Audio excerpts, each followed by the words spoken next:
박근혜 대통령의 퇴진은 2016년 코리아의 명예행복으로 기록될 것입니다. 국민의 여러 같은 열망에 의해서 그 초롱성 같던 박근혜 대통령의 콘크리트 지지가 무너지게 되고 결국 박근혜 대통령은 이제 하야든지 탄핵을 당함으로 말미암아 역사에서 종적을 감추게 될 것입니다. 김무성 새누리당 전 대표가 대선 불출마 더불어서 탄핵에 앞장서겠으며 개헌을 하겠다고 한 것은 실은 1990년 시작된 3당 합당이 세력이 와야 되는 것을 말합니다. 그러니까 민주정의당 노태우와 그리고 제2야당이었던 통일민주당 김영삼, 제3야당이었던 신민주공화당 김종필이 정격적으로 합당을 해서 오늘에 이르러 보수 세력 또는 여당 세력을 구축했습니다.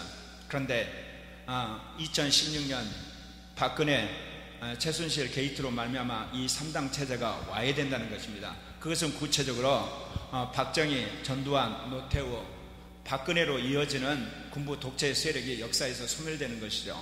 그 대신 김영삼, 이명박 그리고 김무성으로 이어지는 통일민주당 세력이 다시금 역사의 전면에 나서서 투쟁을 하겠다는 것이고, 또 한편에 있어서는 김종필, 이해창 그리고 반기문으로 이어지는 새로운 세력이 재기를 모색하는 것이라고 할 수가 있습니다. 이러한 역사의 격변기에서 우리가 조심해야 될 것은 우리 민족 가운데 국민들에 의해서 또는 역사적 상황에 따라서 정말 역사적인 호기가 올 때마다 권력을 노리는 사람들은 이것을 왜곡했다는 것입니다. 1945년 연합군이 일본을 항복시켰을 때 이 땅에는 결국은 소련의 사주를 받은 김일성, 미 군전의 도움을 받은 이승만이 좌우 정권을 세우고 맙니다. 1960년 사유가 터졌을 때 이 땅에 권력을 잡은 민주당이 두 개로 나눠져서 윤보선 대통령과 장면총리로 나눠져서 결국은 권력 다툼하다가 1961년 박정희 군사 쿠데타에 의해서 결국은 무용지물이 되고 맙니다. 그리고 1980년 5.18 민주화항쟁 이후에 전두환이가 결국은 이 모든 것들을 유린하는 걸 우리는 보게 됩니다. 마찬가지로 1987년 6월 10일 시민인의 여러 같은 열망에 의해서 대통령 직선제가 통과되지만 노태우가 6.29 선언을 주도하게 되고 결국은 삼김씨가 같이 남으로 노태우가 결국은 그것을 독식하는 것을 우리는 보게 됩니다.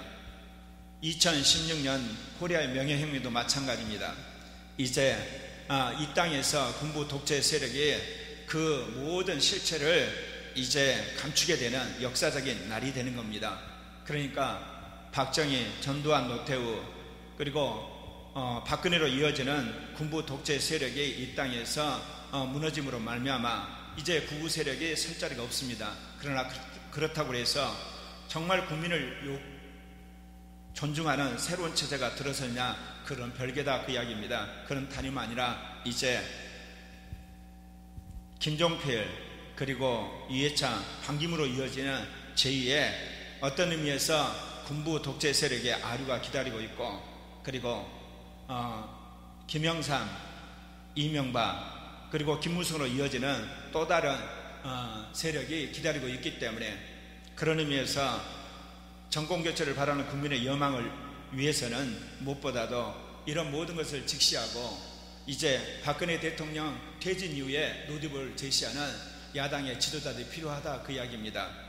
그러지 이런 상태에서 이제 또다시 대통령 선거를 하게 되면 분명히 개헌을 추진하는 세력들에 의해서 이 땅의 권력체계가 왜곡되는 상황이 벌어진다 그 이야기입니다.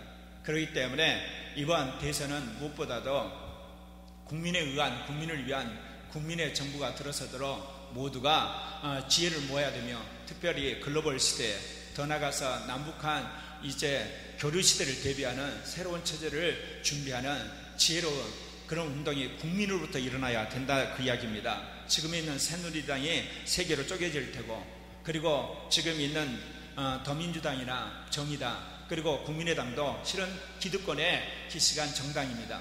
그렇기 때문에 해방 이후에 20, 30, 40 세대에 의한 새로운 정당이 출현해야 되는 겁니다. 그래서 근본적으로 기존의 정당으로 하여금 국민을 위한 정치체제를 만들도록 압력을 가야만 이것이 이루어지는 것이지, 이제로 수수방관하게 되면 쪼개진 새누리당의 새 세력, 그러니까 박근혜 세력, 친박 세력과 그리고 반기문을 옹호하는 정진석 세력, 그리고 김영삼의 후예라고 할 수 있는 김무성 세력, 그리고 더민주, 정의당, 국민의당에 의해서 또다시 권력이 반분되는 그런 어떤 상황을 맞이할 수가 있기 때문에, 무엇보다도 20, 30, 40 세대 젊은 세대에 의한 새로운 정치체제를 주도적으로 추진할 수 있는 그런 운동이 밑으로부터 일어나야 되는 것입니다. 그럴 때만이 이러한 국민의 여러 같은 노력들이 물거품이 되지 않고 통일의 기초로서 이 땅에 진정한